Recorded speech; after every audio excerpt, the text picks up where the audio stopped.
Hey everyone, welcome to BrickVault. Today we are taking a look at the Batman Brother Eye Takedown set number 76111.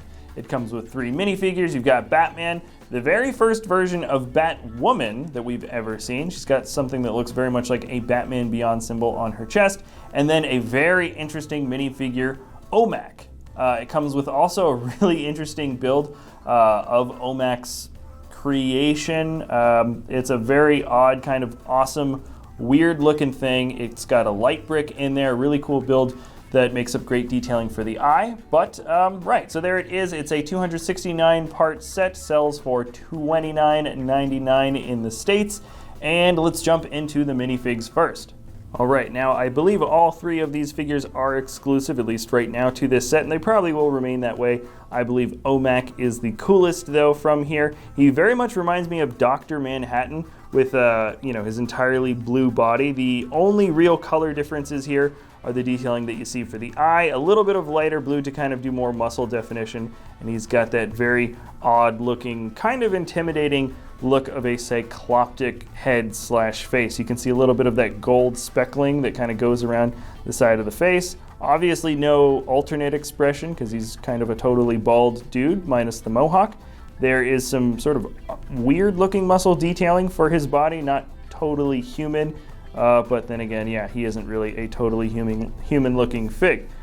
He comes with those little blaster shot minifig pieces in red for, I believe, the first time they've been molded in trans red, and just a really cool looking figure all around. Second coolest fig, in my opinion, for sure, is going to be the first version of Batwoman that we've ever gotten. She has very much a Batman Beyond vibe, or at least that symbol on her chest reminds me a lot of the Batman Beyond cartoon that came out from forever ago. You can see a very interesting mold that makes up her cowl because it is a single mold that is mixed in with bright red hair and the cowl piece. So you can see the 2 pointy bat ears that stick out there, kind of just poking through the red hair, matches up with the red cape, and of course the red detailing that goes along the body.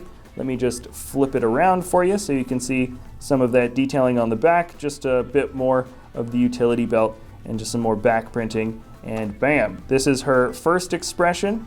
You can see it's just a totally whited out bit for the goggles, which is kind of a clever way to set up the head print here. And then she's got just an alternate one which shows, her mouth changes. It looks like she's fighting or something like that. So really cool looking fig. I like the head mold the most, absolutely.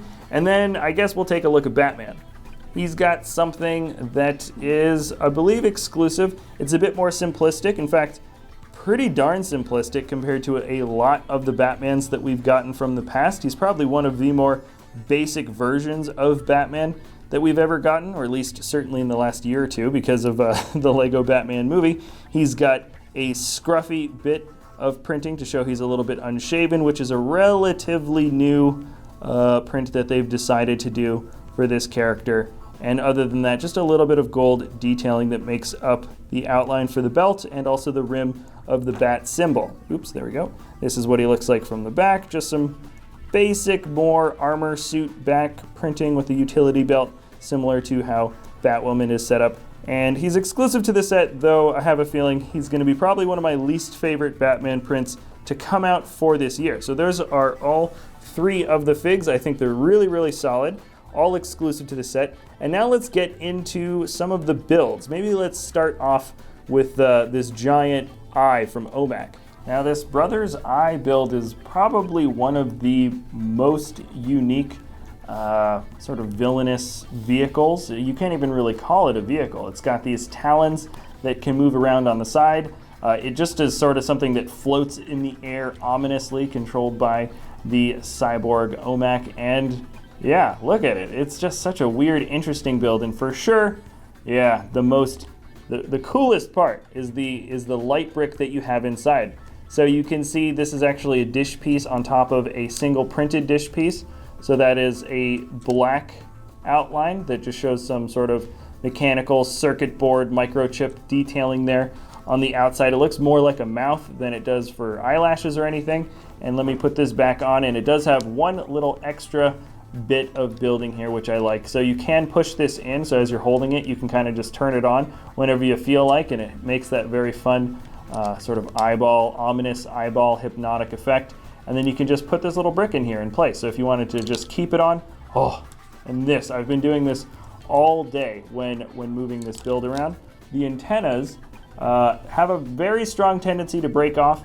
I sort of wish that the designers kind of went with the design that we got back with Jay's flyer from the Lego Ninjago movie that had clips that went around the antenna pieces that also studded in, and those things didn't go anywhere, but you really don't have to push very hard in order to knock these off. It's kind of like a fun play function almost if you wanted to knock them off as you're playing around, and it looks sort of cool being a little bit more of a solid build and not having those pieces on there.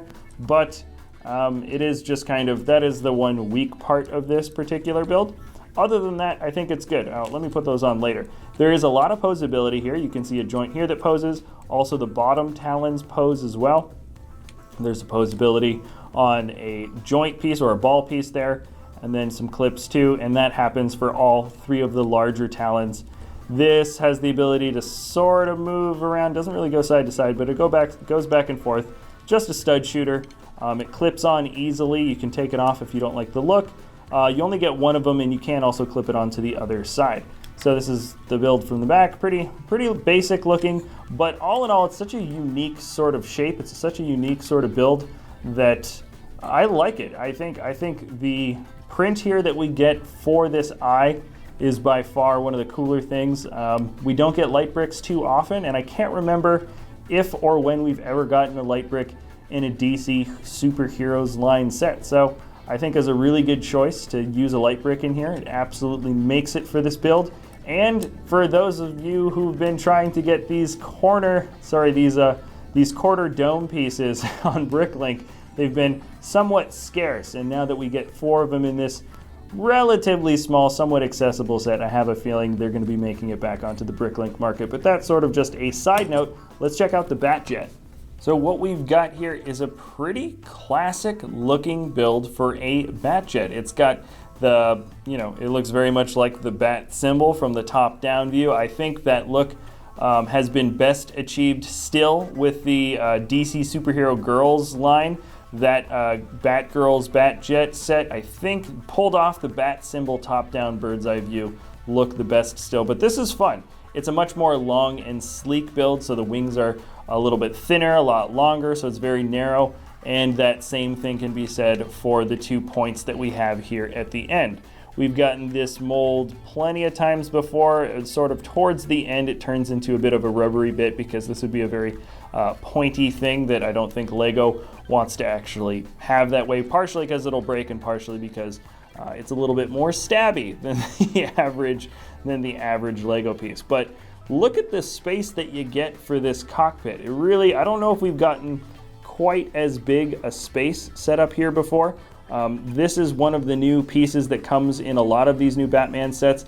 One of the sets comes with them all molded in gold, so this is actually like a separate pack where a lot of these pieces are molded in a certain color. This is the bronze or copper tone color, which I think looks great. That has a few buttons sort of imprinted in there, and there maybe is like an impression right in the center of that bat symbol that shows a little bit of a display console. You can see 2 printed cheese wedge pieces, 1x2s in there that have a bit more of detailing, and you can fit Batwoman in there. Very nice. This is one of those cockpit pieces where they sit back and relax. Very nice. So it's very easy to get your minifig in and out, and I think it just looks a little bit better having your fig sort of splayed out a little bit further. You can see more of the detailing from the fig from the cockpit, so that works. And yeah, this is the build for the engines in the back, 2 large thrusters.